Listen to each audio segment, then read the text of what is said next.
کے طلوع ہونے میں نماز نہ پڑھو، اس لیے سورج شیطان کے دو سینگوں کے درمیان سے طلوع ہوتا ہے۔ صحیح مسلم میں ابن عمر سے یہ روایت ہے۔ دیکھیں، شیطان کا سب سے بڑا ہتھیار یا کام کیا ہے؟ جوئے اور شراب کے ذریعے تمہارے درمیان بغض اور حسد ڈالے، اور دوسرا کیا ہے کہ وہ اللہ کے ذکر سے وہ روک دے، اور تیسرا کیا ہے؟ نماز سے۔ تو برائی اور بے حیائی کا یہ کہ تم اللہ کے بارے میں وہ باتیں کہو جو تم نہیں جانتے، یعنی شیطان جون سا ہے وہ کس طرح سے بندوں کو اللہ کی اطاعت سے روکتا ہے۔ ایک حدیث ہے کہ شیطان ابن آدم کی تمام راہوں میں بیٹھتا ہے، چنانچہ اسلام کی راہ میں پہلے بیٹھتا ہے اور کہتا ہے کہ تم اسلام کی خاطر اپنے باپ دادا کا دین چھوڑ دو گے؟ بندہ اس کی بات کو ٹھکرا کر اسلام قبول کر لیتا ہے، پھر وہ اس کی ہجرت کی راہ میں آ بیٹھتا ہے، کہتا ہے کیا تم ہجرت کی خاطر اپنا ماحول اور وطن چھوڑ دو گے؟ مہاجر کی مثال اسی گھوڑے کی سی ہے جو لمبی رسی سے کھونٹے سے بندھا ہو، اور بندہ اس کی بات ٹھکرا کر ہجرت کے لیے کیا کرتا ہے؟ چل پڑتا ہے، پھر وہ اس کے جہاد کے راستے میں آ بیٹھتا ہے، یعنی وہ روکنے کی ہر ممکن کوشش کرتا ہے، لیکن بندہ بھی اپنے ایمان کے ساتھ چلتا چلا جاتا ہے۔ اور جب وہ جہاد کے راستے میں آ بیٹھتا ہے شیطان، تو وہ کہتا ہے جہاد کرو گے؟ اس میں تو مال اور نفس کی پریشانی ہے، اگر لڑائی ہوئی تو مار دیے گے تو تمہاری بیوی دوسرے شخص سے شادی کر لے گی، اور یہ کیا ہے کہ اس میں تو مال اور نفس کی پریشانی ہے۔ تو اسی طرح سے وہ کیا ہے؟ لوگوں کو اکساتا ہے، لیکن وہ بندہ کیا کرتا ہے؟ اس کی بات کو ٹھکرا کر جہاد کے لیے نکل جاتا ہے۔ جو شخص ایسا کرے گا اس کا جنت میں داخل کرنا اللہ پر واجب ہے۔ تو ان چیزوں سے دیکھیں ہمیں شیطان کی پیروی کرنے سے منع کیا گیا ہے جب تک ہمارا ایمان مضبوط رہے گا۔ اسی طرح سے نبی اکرم صلی اللہ علیہ وآلہ وسلم نے فرمایا کہ انسان نیند کی حالت میں جو خواب دیکھتا ہے وہ 3 طرح کے ہوتے ہیں۔ نمبر 1 رحمانی، جو اللہ کی طرف سے ہوتے ہیں۔ نمبر 2 شیطانی، جو انسان کو رنجیدہ کرنے کے لیے ہوتے ہیں۔ اور نمبر 3 نفسانی، جس میں انسان اپنے آپ سے گفتگو کرتا ہے۔ لہٰذا بچے کے وقت یعنی جب پیدائش ہوتی ہے اس کی، تو بچے کو شیطان کا تکلیف دینا، تو نبی اکرم صلی اللہ علیہ وآلہ وسلم نے اس سلسلے میں فرمایا کہ ہر ماں کو جب وہ بچے کو جنتی ہے، یعنی پیدائش اس بچے کی ہوتی ہے، تو شیطان اس کو تکلیف دیتا ہے، مگر مریم علیہ السلام اور ان کا بیٹا اس سے محفوظ ہیں۔ شیطان کا تسلط دیکھے کس کس چیز پر ہے؟ کھانے اور پینے میں بسم اللہ پڑھے بغیر کھایا پیا جائے، اور پھر کیا کرتا ہے دوسرے نمبر پہ شوہر اور بیوی کے تعلقات خراب کرنے میں۔ تو کیا ہے یہ عمومی اس کا ہتھیار کیا ہے؟ حقوق العباد خراب کرنا۔ تو شیطان جو سے وہ 2 طرح کے ہوتے ہیں، ایک جنوں میں سے اور دوسرے کون سے ہیں؟ شیطان انسانوں میں سے۔ شیطان کے ساتھیوں کی پہچان انسانوں میں سے کیسے ہمیں پتہ چلے گا؟ کہ وہ کیا کرتا ہے؟ شکوک اور اعتراض ڈالنا کہ تم جو کچھ پڑھ رہے ہو صحیح نہیں ہے، پھر اسی طرح سے سرگوشیاں کرنا اور وسوسے ڈالنا، بدگمانی پیدا کرنا، باطل کو خوبصورت بنانا۔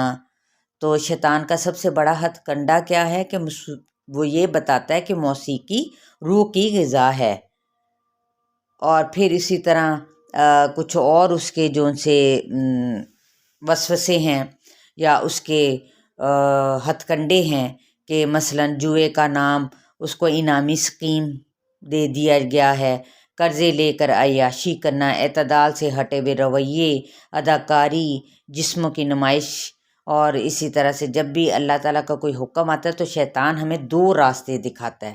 مثلاً اول تو نماز پڑھیں گے ہی نہیں، اور اگر پڑھیں گے بھی تو ایسی چیزیں شامل کر کے جو نماز کا حصہ ہی نہیں، ٹال مٹول کروانا، عموماً نیک کام کے لیے۔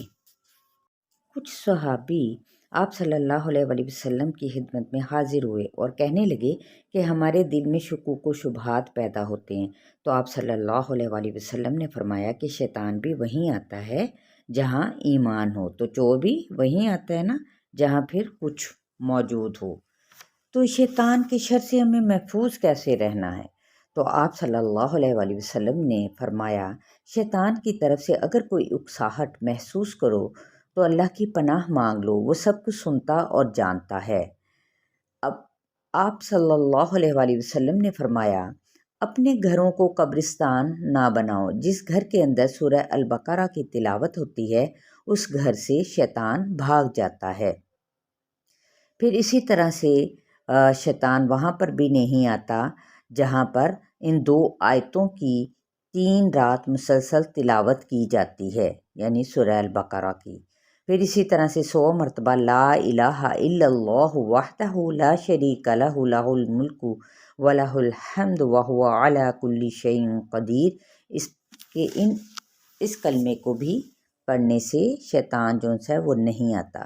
پھر ذکر الہی کی کثرت ہونی چاہیے، وضو اور نماز اس کا باقاعدہ طور پہ اہتمام کرنا چاہیے۔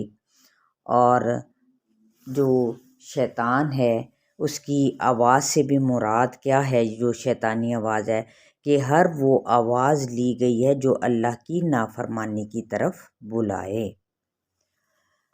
پھر کسی کو اب ہم دیکھیں، اگر جہاں پر ہمیں ان ذکر اور اذکار کا بتایا گیا، سورہ البقرہ کی آخری آیات کا بتایا گیا ہے، تو ہمیں اور مزید کیا کرنا ہے کہ قرآن اور سنت واحد 2 معیار ہوں گے کہ اگر کوئی شخص کسی چیز کی طرف بلا رہا ہے، اپنے کسی گروہ یا کسی پسندیدہ شخصیت یا ہستیوں کی طرف، یا خدا اور رسول کے علاوہ کسی تیسری چیز کی طرف، تو وہاں پر آپ صلی اللہ علیہ وآلہ وسلم نے فرمایا، میں آپ میں 2 چیزیں چھوڑے جا رہا ہوں۔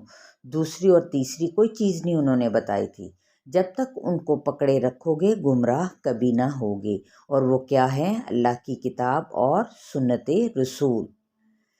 تو لہٰذا ہمیں کیا کرنا ہے، اس کی جامع جو تعریف جو بتائی گئی ہے اس آیت کے اندر کہ کوئی بھی پکار، آواز، دعویٰ ہو، نثر ہو، شعر، قول، مشورہ جو آپ کو اللہ سے دور کرے اور اللہ کی نافرمانی کے قریب لے جائے، حق سے دور لے جائے، تو اسی کو لہو و لعب کہا جاتا ہے۔ تو لہٰذا ہمیں اپنے غلط کاموں پر جو خوش ہونا، اترانا، دھوکے سے کسی کو دین کی طرف بلانا، یہ ساری کی ساری شیطان کی چالیں ہیں، اور اس سے ہمیں بچنا ہے، کیونکہ اس کے علاوہ وہ مال میں بھی کس طرح سے شرکت کس طریقے سے ہو سکتی ہے، اس کے بھی 2 پہلو ہیں کہ ایک تو آنے کے طریقے کہ میرے پاس مال آنے کے ذرائع کیا ہیں، میں جو کچھ کماتا ہوں وہ کہاں سے آتا ہے، اس کے لیے محنت کتنی کرتا ہوں، کیا میں جاب کرتا ہوں تو اس کے اوقات پورے کرتا ہوں، کہ یعنی اوقات کے اندر کوئی ڈنڈی تو نہیں میں مارتا، پھر جو کام میرے ذمے ہیں اس میں خیانت تو نہیں کرتا، ذرائع جو سے ہیں وہ حرام تو نہیں، کیونکہ مال کا سوال حشر کے میدان میں پوچھا جائے گا، اور ابن آدم کے قدم ہل نہ سکیں گے جب تک اس کا جواب نہ دے گا کہ مال کہاں سے آیا اور کہاں خرچ کیا۔ اسی طرح دیکھیں اولاد میں شیطان کی شرکت کے بھی پہلو کیا ہیں کہ نمبر 1 پہلے دن کی تخلیق میں ہی شامل ہو جانا۔ آپ صلی اللہ علیہ وآلہ وسلم نے فرمایا، اگر کوئی شخص یہ دعا نہیں پڑھتا تو پھر کیا ہے، شیطان جو ہے اس کے کیسے اس کی اولاد میں ساجے لگاتا ہے، اور جب انسان پیدا ہو جاتا ہے تو آپ صلی اللہ علیہ وآلہ وسلم نے فرمایا شیطان انسان کو چوکے لگاتا ہے تو بچہ رونے لگتا ہے۔ تو لہٰذا یہاں پہ کیا بتایا گیا ہے کہ ماں کو خود بھی دعائیں پڑھ کر اپنے بچے پر دم کرنا چاہیے۔ کون سی دعا ہے؟ اعوذ بکلمات اللہ التامات من کل شیطان وہامہ ومن کل عین لامہ، کہ میں ہر شیطان اور موذی جاندار اور ہر واقع ہونے والی نظر بد سے اللہ کے کامل اور پر اثر کلمات کے ذریعے پناہ مانگتا ہوں۔ صحیح بخاری کی یہ روایت ہے۔ اب جو جنات ہیں انسان میں کب داخل ہوتے ہیں؟ شدید جذباتی کیفیات میں، شدید غصے میں۔ نمبر 1 کون سا ہے؟ شدید غصہ۔ نمبر 2 شدید غم۔ نمبر 3 شدید خوف۔ نمبر 4 شدید غفلت۔ شدید غصہ کیا ہے؟ آپ صلی اللہ علیہ وآلہ وسلم نے فرمایا غصہ شیطان سے ہے، اور شیطان آگ سے ہے۔ اگر غصہ آئے تو پانی پی لے، کھڑا ہے تو بیٹھ جائے، لیٹ جائے، یا پوزیشن بدل لے، اپنی وضو کرے یا نہا لے، سر پر پانی ڈال لے۔ آگ کا علاج کیا ہے؟ پانی۔ اب شدید غفلت کا ہے جو رحمان کے ذکر سے غفلت برتتا ہے، تو وہاں پر ہم کیا کرتے ہیں، یعنی شیطان مسلط کر دیتے ہیں۔ شدید خوف چونکہ انسان کو کمزور کر دیتا ہے، اور جب انسان کمزور پڑتا ہے تو شیطان حملہ آور ہو جاتا ہے، اور عورتوں پر مردوں کی نسبت زیادہ خوف اور غفلت ہوتی ہے۔